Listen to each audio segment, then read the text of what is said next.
But within the B2B sector, I've always seen it as awareness, as brand awareness more than anything else, because it's where the C-suite are able to actually put their point of view across, and they'll see that there's character and there's heart behind a brand. Hello world, this is BetterTech, a podcast where we chat with some of the most successful leaders about the latest industry developments. So join us as we explore the world reliant on tech. This episode is brought to you by Techcell, a leading software development company. Check them out at techcell.com.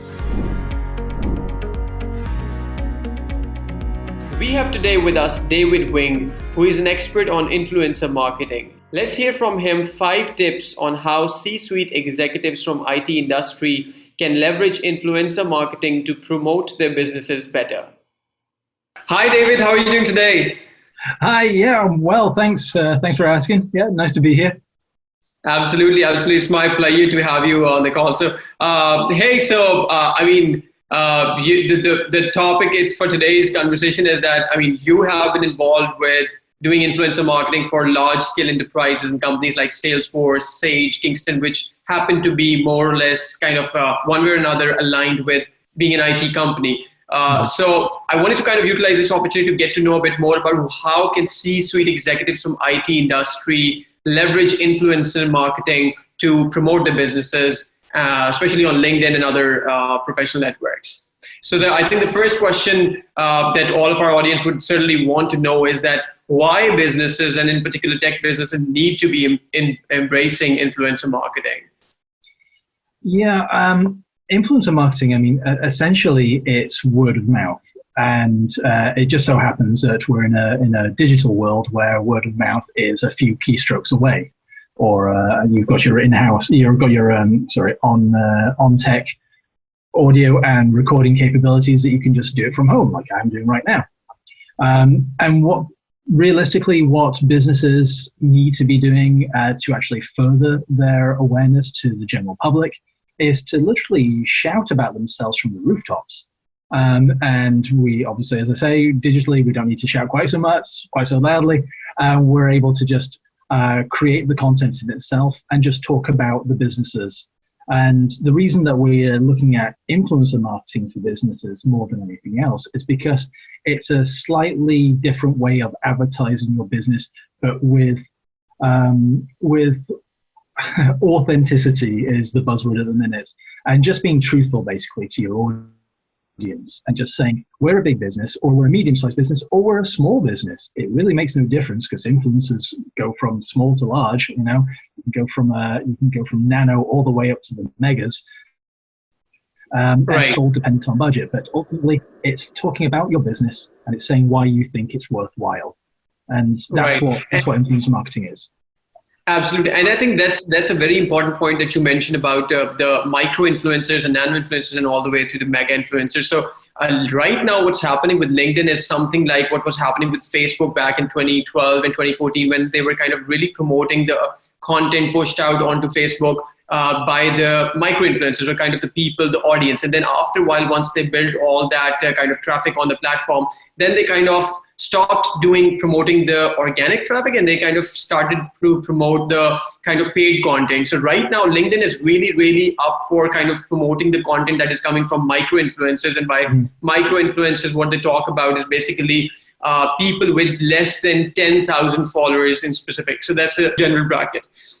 Yeah. So that's an interesting point. And I think that IT industry in specific is heavily relying on technologies like, for example, Zoom and LinkedIn and all of these different web applications and mobile applications. So in this specific segment, a lot of people are using these tools like, for example, platforms like LinkedIn, etc.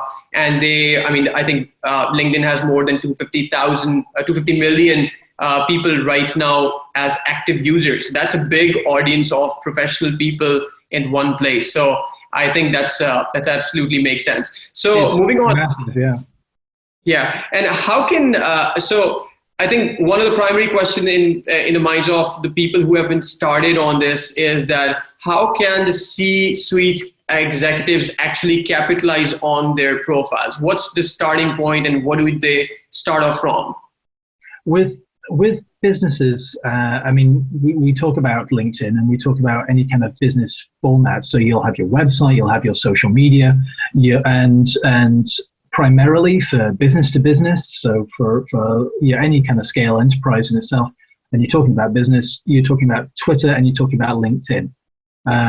Twitter is a little bit more reactive, but is open a little bit more to being a bit more fun, I suppose. LinkedIn has generally been seen as a very professional network. As you said, there's over 250 million people on there. You are never more than a few clicks away from a CEO, which is an amazing ability in this day and age. Twitter doesn't allow for that. Instagram certainly doesn't. Facebook doesn't. LinkedIn, you know somebody who knows the person you need to talk to. And all you really need to do is chat. But that's from just a regular point of view.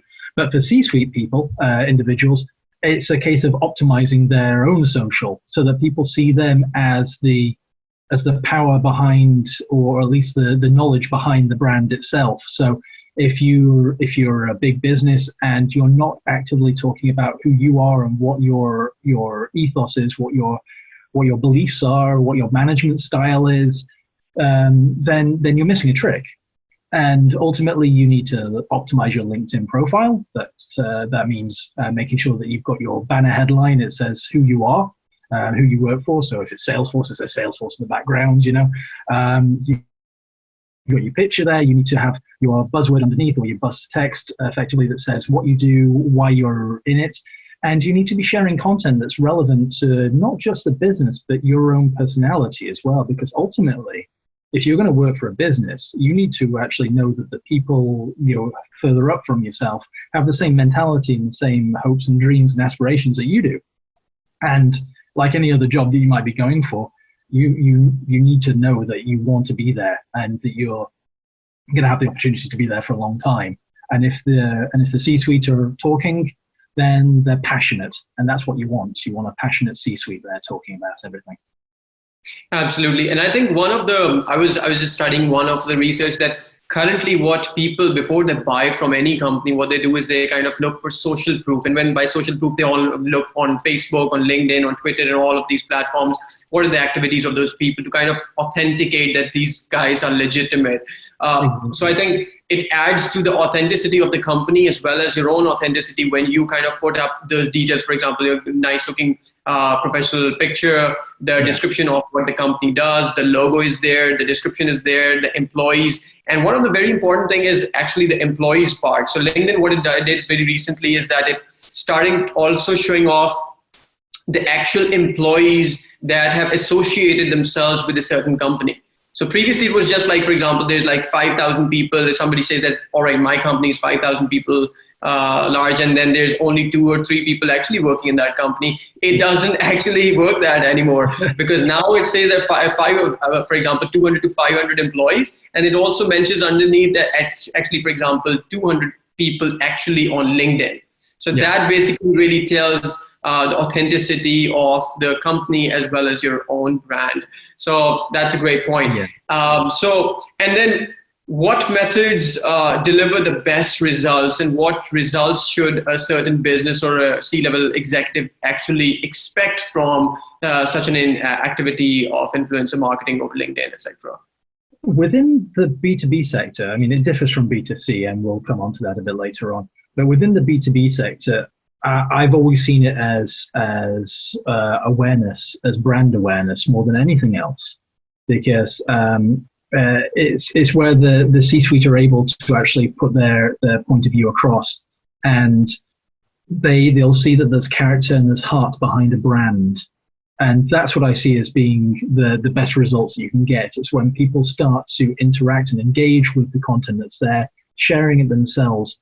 And as much as any business wants to make money, and they've got they get their KPIs and they've got their sales reports and everything there, and you can have your links to various other things. That's not a problem for downloads or whatever. But for me, it's always about brand awareness. And if the reader, if the viewer, the watcher, whatever you want, if they are paying attention to it, they're going to enjoy that much more. And from a method of delivery in itself, LinkedIn is an interesting one, because you can go from one day writing 2 to 3 sentence statements with no imagery attached, and it can hit 1,000 views.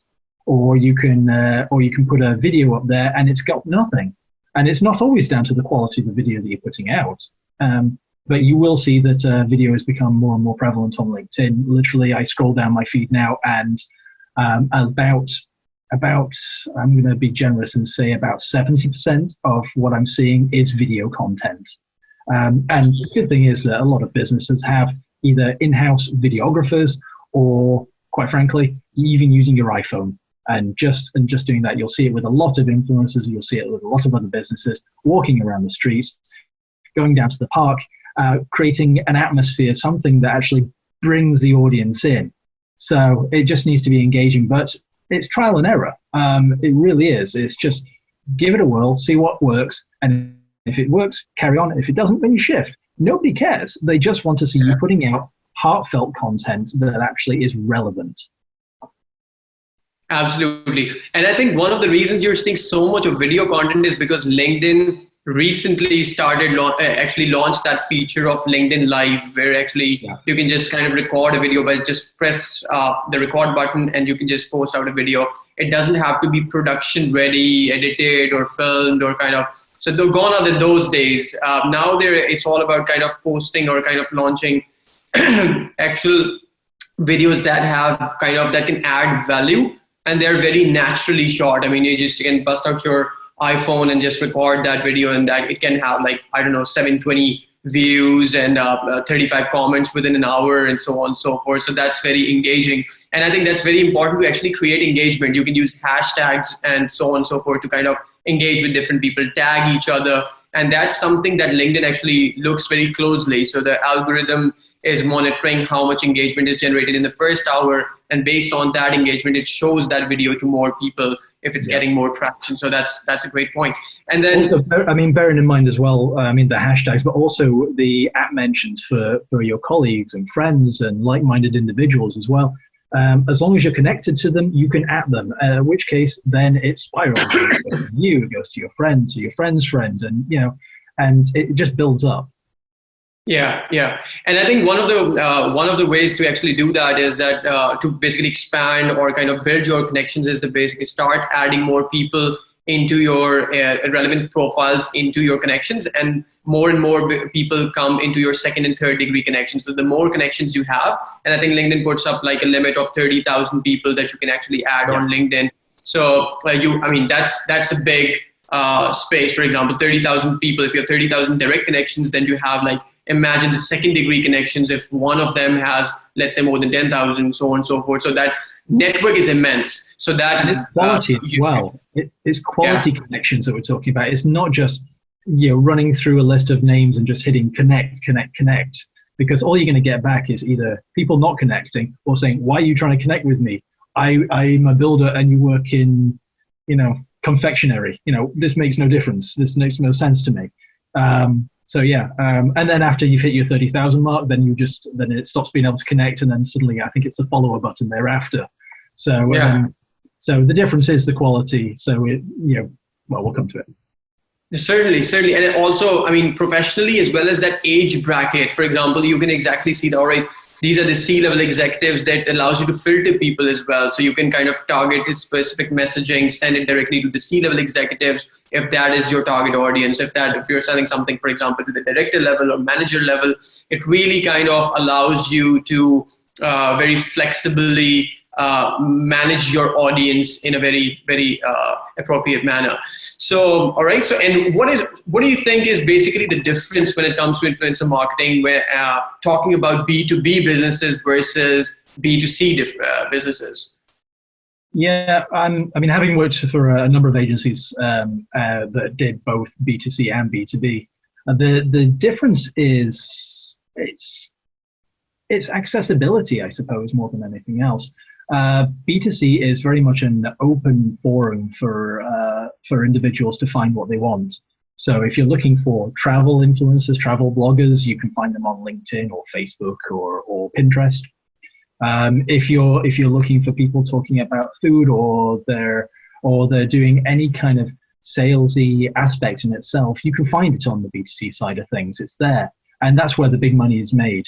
But the B2B sector is, as I said before, it's all about awareness. And the difference is showing the quality of content that's coming through. So it's not to say at all that the B2C stuff is not quality. It really is. Some of it is spectacular.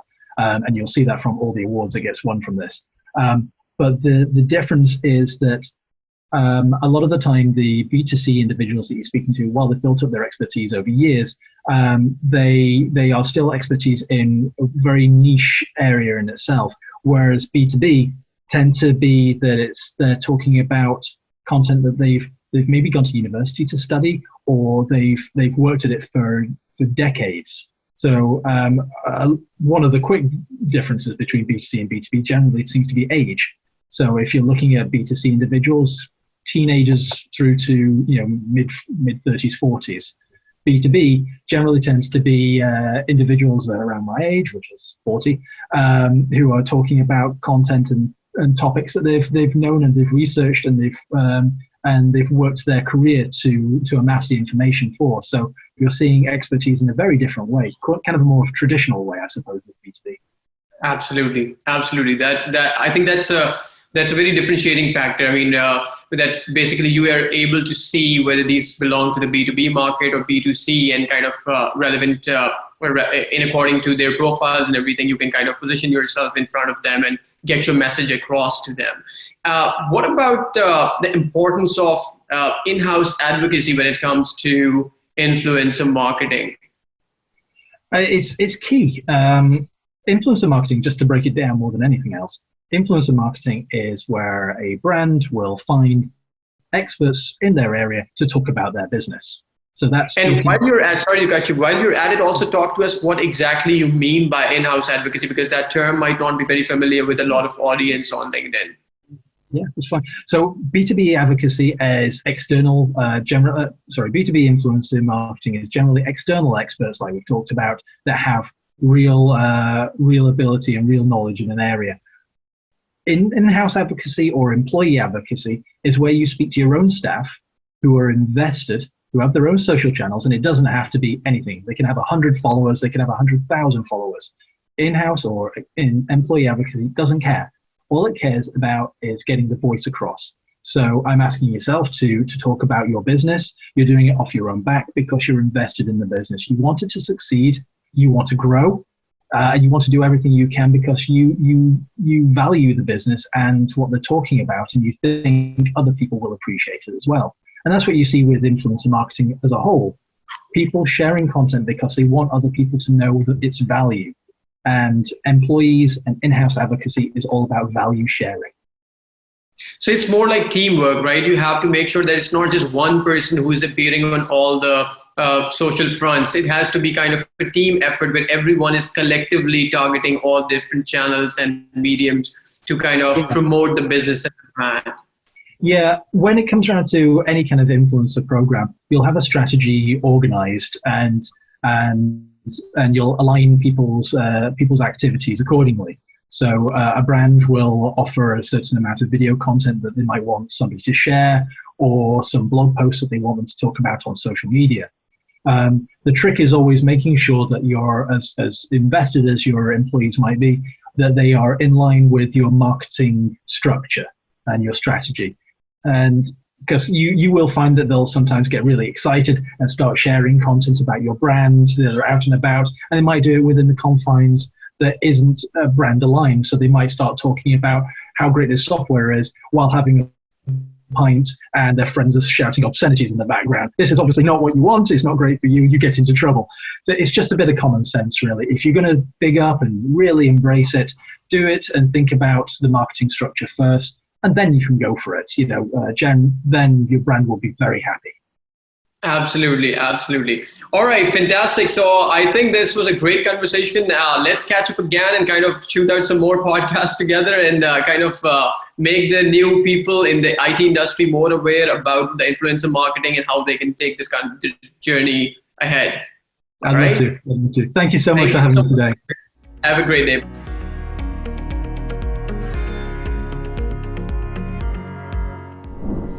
Thanks for listening to this episode by BetterTech. If you enjoyed this podcast, give it a thumbs up and don't forget to share it across your favorite social networking platform. We look forward to bringing you the latest industry news in our next episode. In the meantime, take a look at our other episodes and hit subscribe with the links in the description box below so that you don't miss out on the latest in tech.